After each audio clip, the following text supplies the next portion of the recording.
Hey you guys, welcome back to my channel. I am very excited for today's video. I'm going to be ranking the 25 palettes that I used throughout the month of May, whether they be old palettes, brand new palettes. I have 25 palettes that I used throughout the month of May, and I will be ranking them from my least favorite used all the way to my most favorite used. So if you guys are interested, stay tuned. First, if you have yet to subscribe to my channel and you like project panning content, palette themed content, or just chit-chatting about makeup, I would love if you would consider subscribing before moving on.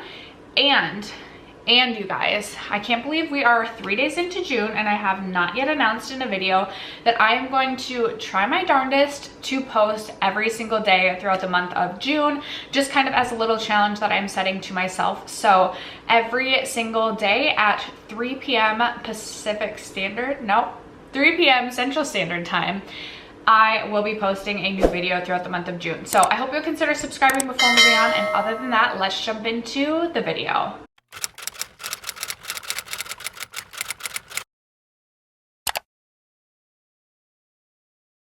Okay, we used a lot of palettes in May, and I'm actually very happy about that because I felt like a lot of my palette collection was going unused, which if you caught my Q1 palette recap, you will see that much of my palette collection has gone unused. And at the end of this month, I plan on filming all of the unused eyeshadow palettes in my collection. I do that every single 6 months. And we're gonna see what's not gotten used. I would like there to be a minimal amount of unused palettes at that time. So I've been trying to get some use out of all of the palettes in my collection. Let's start with my least favorite palette of the month, and I'm so sad to say that it is the Lawless, the Lavender One eyeshadow palette. I was so excited for this launch, but was really kind of disappointed in the quality in this palette. There are a couple of good shades, like I do like these two shades right here. I also think I think both of these two matte purples up top are not terrible, but I think this is one of the worst like deep plum purple shades I've ever used. Probably just one of the worst eyeshadows I've ever used. And then I just wasn't as into the shimmer shades as I usually am in the Lawless mini eyeshadow palettes. I did really enjoy this shimmer shade right here, but the other two, I'm like, they were kind of lackluster, so I just didn't really enjoy my time using this. I don't think this will be a palette I declutter right away, but it's definitely not going to be a new favorite or a most reached for palette in my collection by any means. Coming in at number 24 is my Nabla Dream E palette. This is a palette that is currently on my chopping block. This might be in palettes on their last hurrah. I'm getting like all of my videos kind of mixed up, but this is also going in my No Pan Left Behind. And I just do not feel creatively inspired at all when I look into this eyeshadow palette. Spoiler, this may end up being a declutter during my mid-year palette collection and declutter video, because I went to use this the other day and I just was like feeling really blah. I was like, I'm not excited to create a look with this palette. I'd much rather be using so many other things. So I'm like, do I really need to keep this in my collection if that's how I'm feeling? Probably not. Coming in at number 23, I have the Huda Coral Obsessions palette. And this is another palette that I included in my palettes on their last hurrah. And I opened this palette and I just am not as excited about this palette as I once was. This palette holds a lot of nostalgic space in my mind because this is a palette I've taken with me on so many different vacations. It's come traveling with me quite often. So I feel like it just has really good memories tied to it. But at the same time, I don't feel excited to reach for this palette anymore. So this is another one that I am considering potentially decluttering. Coming in at number 22, which, by the way, you guys, these palettes, like a palette could rank at the bottom 1 month, but then I could be like, say it's a colorful palette and I was doing all neutrals in 1 month, that colorful palette may rank at the bottom in April, say that happened, not saying it did, but then in May, maybe I was feeling all the colors, so that same palette that ranked at the bottom is now ranking on top. I just think it's fun to, like, a lot of these palettes are older in my collection, so just kind of show you how I would, or how I am feeling about some of my older palettes in my collection as well. But I think we're on number 23. I'm giving it to the Pat McGrath, it says it somewhere on here, Mothership Sublime Bronze Temptation palette. This is definitely more of a fall palette in my opinion, but I did pull this out for maybe 1 or 2 shades. I can't even remember the look that I created with it. I do really enjoy these 2 shades as well as the champagne. I really actually like this whole palette with the exception of the blue, but it just wasn't my most exciting palette reached for this past month. Number 21 is going to go to the Alter Ego Canyon palette. This is another palette I am including in my palettes on their last hurrah. So I wanted to reach into this, and I actually did enjoy reaching into it. And I think I will continue to reach into this in June, July, and August as well, just because it is obviously a more warm toned palette. And these are the kinds of tones that I am wanting to reach for. I don't know if I'll end up decluttering this palette in the near future. I actually really enjoyed using it. There's just a lot of other palettes that I enjoyed using a little bit more, but I still think this is a great quality palette, and I love this color story for the months that we are heading on into. I believe we are at number 20. It's going to my Pan That palette for this year. It's the Sultry palette. I'm just feeling a little bit uninspired by this palette. I did depot the shade Bloom, and I am feeling like more inclined to reach for this palette. This reminds me now a lot of the Huda Beauty Smoky Obsessions palette, and this is like just a straight cool tone palette pretty much at this point in time. So I don't know that I'll get a ton of use out of it the next few months, just because I usually don't reach for cool tones as frequently in the summertime, which is another reason this palette is ranking just a little bit lower. I'm just a little bit burnt out, not really reaching for cool tones, but come next holiday season, I'm sure this palette is going to continue to get a lot of love. It'll still get love because it is my Pan That palette and I need to be using it. But coming in at number 19, we have the ColourPop Winx Club palette. I believe I only reached into this palette for this yellow sequin shade up top when I created a yellow look, and I really did enjoy it for that, but I didn't reach into this palette aside from that one time. I am still going through the process of testing this palette because I haven't used every single shade, so I would like to get on that, especially because this is a very colorful palette, and I feel like it would be a good time of year to reach for it. But as of right now, in May, that was my number 19 palette. Coming in at number 18, I have a new one to my collection. It's the Natasha Denona Pastel, and I only reached into this again 1 or 2 times this past month, so I just really have not used enough of this palette to rank it any higher or really have a feeling on this palette yet. So I'm going to continue to chug away at this, but this is my May number 18 palette. Coming in at number 17, we have my Huda Beauty Neon Orange Obsessions palette. I do really enjoy this palette for a fun, colorful, bright moment on the eyes, kind of like something similar to today. This is not what I have on my eyes today, which when we get into what I have on my eyes today, let me just say I was very surprised in a good way. So anyway, I just don't reach for this palette that much, but when I am wanting a bright pop of orange, this is a great palette to reach into. So that would be my number 17. I don't know that that would ever be like a top palette, but coming in at number 16, we have my Nabla Side by Side palette. This is a favorite palette in my collection. I just feel like it is a great staple palette for really anyone to have because it has neutral tones, warm tones, and cool tones. I reached into this 2 or 3 times. I really enjoyed the times that I did reach for it, but I was having fun with some of my other palettes just a little bit more than this. I think we're on number 15. I could be wrong.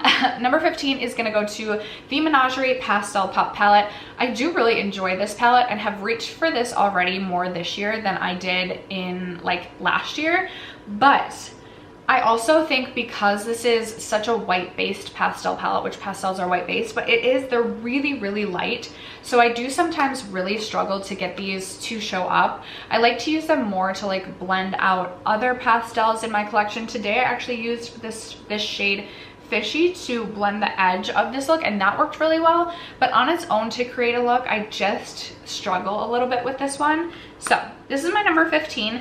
Coming in at number 14, I have the ColourPop Muppets palette. I reached into this a couple of times. I still had yet to use this column of shadows, and I did do that, and I really, really enjoyed the look that I did with that. I've liked every look that I've created with this palette.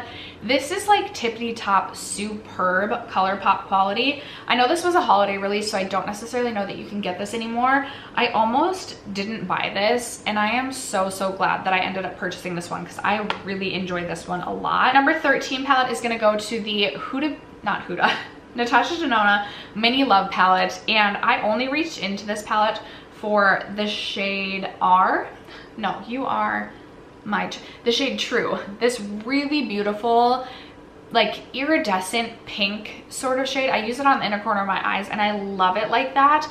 And I honestly just really enjoyed reaching for this as an inner corner highlight this past month. That's why this one is ranking higher, just because I was reaching into this quite a bit.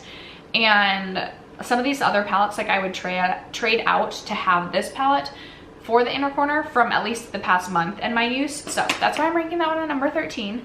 Coming in at number 12, I have my What's Up Beauty Geodes palette. I have been reaching into this palette to use Citrine as an inner corner highlight.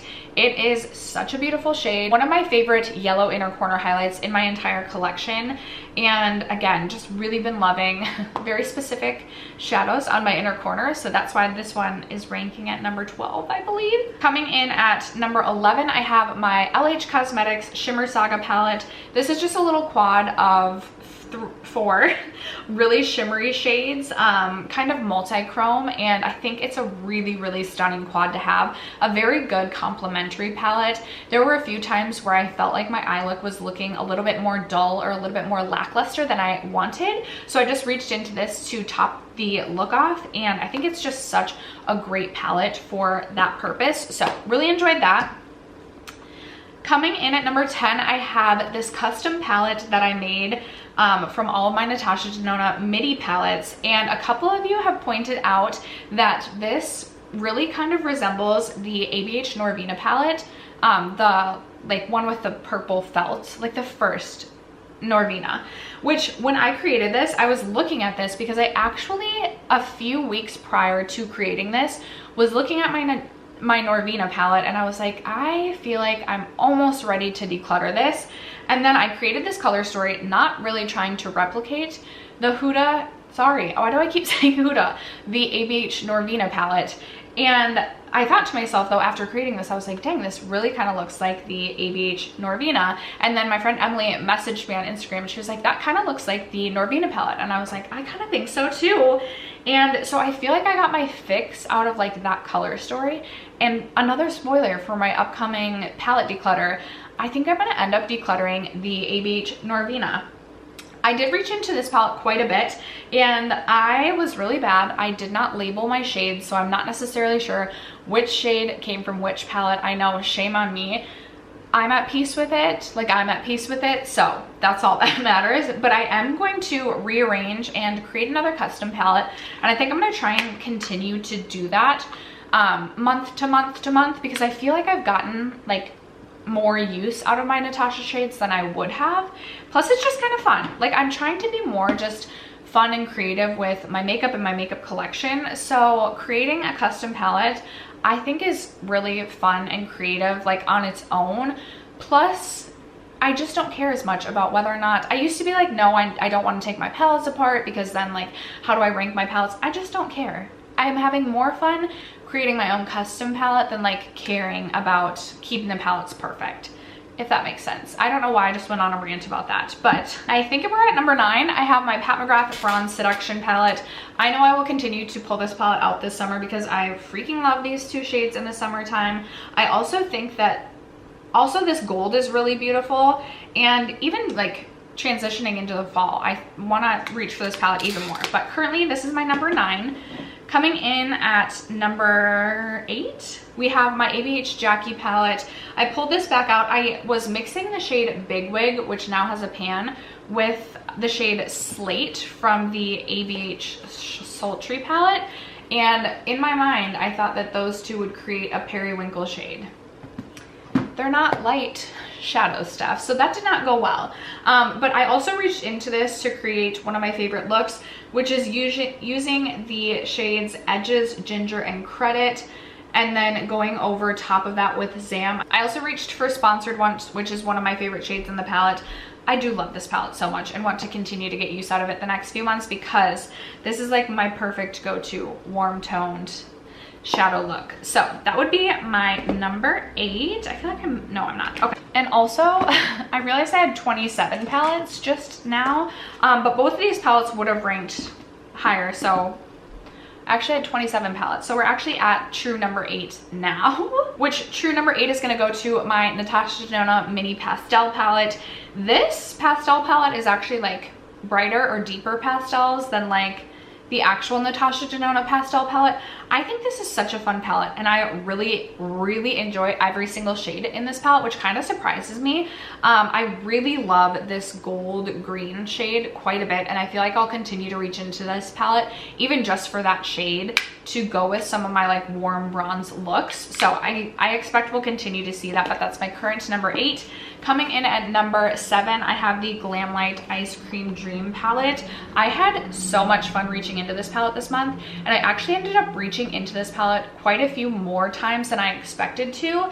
And every time that I reached into this, I was like, oh, I can't wait to reach for this again tomorrow, or reach into this very soon, because I'm seeing so many other looks that I'm wanting to be creating. This is one of the palettes, many of these palettes actually are in my summer palette rotation, so I want to continue to get use out of this. This is my number 7. Coming in at number 6, I have my Cleota Cosmetics Dragon Fruit palette. Just such a fun, bright, shimmery, unique textural palette, and I freaking love it. I will continue to reach into this palette as well all summer long because it's just so good, so unique, and so fun. Coming in at number 6, I have my Clarity Cosmetics So Amazing palette. I love this palette, especially for the shimmers. I really enjoy the shade Don't Be Shellfish on the inner corner. I also really love the shade Oh Ship. Sorry, it's so like reflective. Oh Ship all over the lids. And then this matte yellow in Fantastic is such a fantastic shade on the inner corner of the eye. Love that so much. So that would be my number 6. Coming in at number 5, I have this one from Danessa Myricks. I talk about this palette all the time because it's so unique and I love it so much. So I'm gonna try and not be a broken record, but it's such a great palette. 8 shades, 8 beautiful, dimensional, multi-chrome, very interesting and unique shades. So that's my number 6. Coming in at number 5, I have one of my favorite go-to palettes for the summer. This is the NARS Summer Solstice palette. It's so pretty. I love it so much. Perfect for warm brown summer looks. I know this has got a ton more use out of me this month as well. And actually that was my number 5. I don't know where we're at in terms of numbers. But coming in at number 4, I have the eyeshadow palette that's on my eyes today. And you guys, this palette blew me away. This is the Odin's Eye Planet Spirit palette. This is what this looks like, done in collaboration with Betty Jean. And when I opened this palette up this morning, I wasn't sure what I wanted to do, but I knew I wanted to use as many shades as possible because I'm hoping to be able to have this palette included in the palettes that I've tried this year ranking, which will be coming in a few weeks. So I ended up using every shade in this palette except for the 2 green shades. And when I tell you this was the easiest palette to blend, it was so easy. And I will say I kind of struggled with the Sea Talk palette, which was more neutral. So it was really surprising to me. Every single matte colorful shade, it literally, like, I plopped the shadow on my eye and like didn't even feel like I had to blend it together. I created this look in such a short amount of time. It really blew my mind. I really want to try the shade Kindred as a nail polish too. I think it would be a beautiful, beautiful purple nail polish shade. But I love the look that I came up with. My wings aren't even, which are they ever? And I have like mascara right here that I can't get off. But I love this. And I am so excited to continue to reach into this for a colorful option this summer. So that would be my number 4. Coming in at number 3, I have another go-to neutral summer palette. In my opinion, it's the Natasha Denona Mini Nude. I purchased a second one of this and the second eyeshadow palette because my first one was so beat up, and I love this palette so much that I couldn't not have it in my life. So that's my number 3. Coming in at number 2, another neutral palette that I have just been in love with. Neutral with some pops. I love the yellows in the Viseart La Plague palette, which you actually still can get this palette. I thought it was limited edition, but it's still available. And you guys, I can't recommend this one enough. It is just such a beautiful, buildable, easy palette to work with. I love it for the neutral browns. I like the shimmers too. They're foiled, they're metallic, but then there's a couple that are a little bit more sheer. You can sheer a lot of this out or you can build it up. That is what I have learned to love about Viseart, and this is one of my favorite palettes in my collection. All right, that brings us to the #1 palette for the month of May. I'm like, meh. It is the Too Faced Italian Spritz palette. This is what this palette looks like. I was so impressed with this formula. I have loved every moment of using this palette. I've done some orangey looks that I really enjoy with this. I did a pink look that I also really liked. My one thing that I will say is I do feel like some of the chunkier metallic or like glitter shades are best applied with your finger as opposed to a brush. I didn't have great luck with them, but all of the mattes perform so beautifully. They work so well together. I really, really, really enjoyed the shimmer shades and just the pops of color and the fun that this palette brings as well. So I'm excited to continue to reach for this one as well, but I had so much fun creating and reaching into this palette throughout the month of May. This is my #1 palette. After that, you guys, that is going to wrap up and conclude my May ranking of all of the palettes that I used. Let me know in the comments below, what was the favorite palette that you used this past month, or what was your least favorite? Did you try like a terrible palette? I would love to know in the comments below. Other than that, thank you so much for sticking around to watch this video and for supporting my channel as you guys always do. I love you guys so much, and I'll catch you in my next video. Bye.